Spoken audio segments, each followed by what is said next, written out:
I've played baseball since I was about 3 years old. I was able to pick up a bat, swing it, and do everything. My grandparents, they admired me for that. They bought me my first baseball set. I had everything. They brought me into the backyard. They had tennis balls, everything. They were throwing them at me. I'd be hitting them off the house and stuff. And so, baseball's been a fun ride for me. Last year, as a freshman, I made it on varsity baseball. I got off the bus. We got back from Onstead. Coach pulled me and Kyle Farley aside. He's like, it's been a great time being your guys' coach. I hope you guys have a successful season on varsity. It was a fun time. Make the most of it. So baseball's been a fun ride since I was 3. I never want it to end. Alright, so I'm here today to tell you guys all about the history of baseball, well, most of it, from way back where it started to right now. Alright? Alright. Baseball was invented in the early 1800s by Alexander Cartwright. He was dethroned as the creator because they believed that he took ideas from other people about how baseball should be played and what should happen. And so historians believe that the honor should go to Daniel Lucius Adams, who's that guy with the beard, William Rufus Wheaton, who wasn't pictured because he didn't really like his picture taken, and so they just put down his name because he wanted to be recognized, but he didn't like his photo taken. And so that guy that's on the far side, that is Lewis Penn Wadsworth. As you guys may see, Cartwright's plaque in the Baseball Hall of Fame, they gave him credit for setting the bases 90 feet apart. He established 9 innings as a game and 9 players to a team. Apparently, according to baseball, he did none of these. So they attempted to take down his plaque in the Baseball Hall of Fame. He didn't like that. And so they still did it anyways, so he didn't really have a say in what happened. And so Adams, he was also known as Doc because he's the one who came up with the first ideas about baseball. And the setup of 9 players and 9 innings goes to Wadsworth. And so nobody understands how the origin of baseball came about, but many people believe that this is how the first baseball fields looked like. They used a hard ball that weighed 2.5 to 3 ounces, and it measured between 7 to 7.5 inches. And around one stick that they kind of pictured as a log, which way back in British, they just picked up a stick and used it with the ball.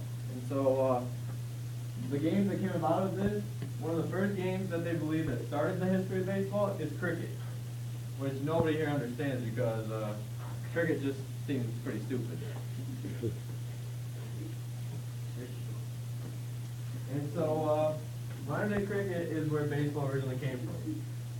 And now I'm going to tell you guys all about some of the scandals that brought about why drugs are banned in the MLB. And in 1876, 4 players were accused of throwing games, and later it was proven through telegraphs that they were in fact paid to lose the game. And so they became the first 4 players to ever be banned for life, and that's a picture of one of the guys, I don't know his name. And so that's basically one of the first drug things that happened in the MLB. They made a book about the Pittsburgh Pirates. It's called The Cocaine 7. This was about cocaine abuse in Pittsburgh Pirates MLB team. It was known as the Pittsburgh Drug Trials. Several players were suspended for a whole season, while the ones charged with dealing the cocaine were given prison sentences. So it was inside the team that these cocaine drugs were being distributed, and nobody knew until the coach found out about it.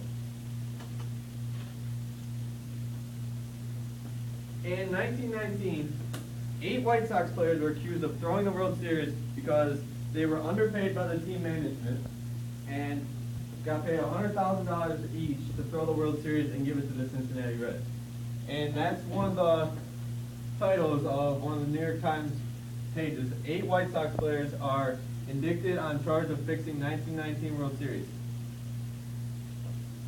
Some of them got paid less than others, but most of them got near $100,000. And so, one of the biggest events that barely anybody approved of was Jackie Robinson becomes the first African American to break the color barrier of the major leagues. Obviously, nobody liked the idea of African Americans playing baseball. They thought it was a straight white guy game. They didn't think that African Americans were allowed to play.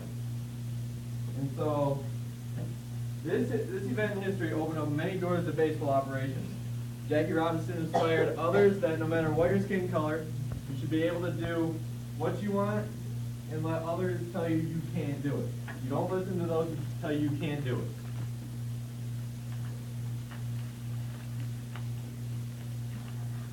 Can you imagine coming from having nothing and almost being nothing to becoming a millionaire all-star? These people who did that are celebrities to those who live in the villages and cities of where these players came from. And the two examples I have is Miguel Cabrera. Came from Arequipa, Venezuela. I know that doesn't look like a poor village, but once you get down in there, there's small shacks, little villages. There's parts of big city, but most people live in poverty. And so the next one I got for you is Robinson Cano. Came from San Pedro de Macorís. And obviously, as you can see, as I was talking before, as you get down into these cities, they look like this from above, but you get down there, they're small shacks, everything. You think they look rich, but they're not. So these players came from little villages, had nothing, to they discovered baseball. They thought they loved it. They had all the intentions of making it to the big leagues. And now we all know that not everyone gets their shot at the big time. Sometimes you come up short and are one of those who almost made it. You want to be the ones who are almost made it. You just want to be the ones who sit there, they're like, yeah, I made it. I made millions. But everyone wants that shot at the big time. In the end, the history has been a rough one, especially for those who were in the drug problems way back when. And many players, like I said, they're inspirations.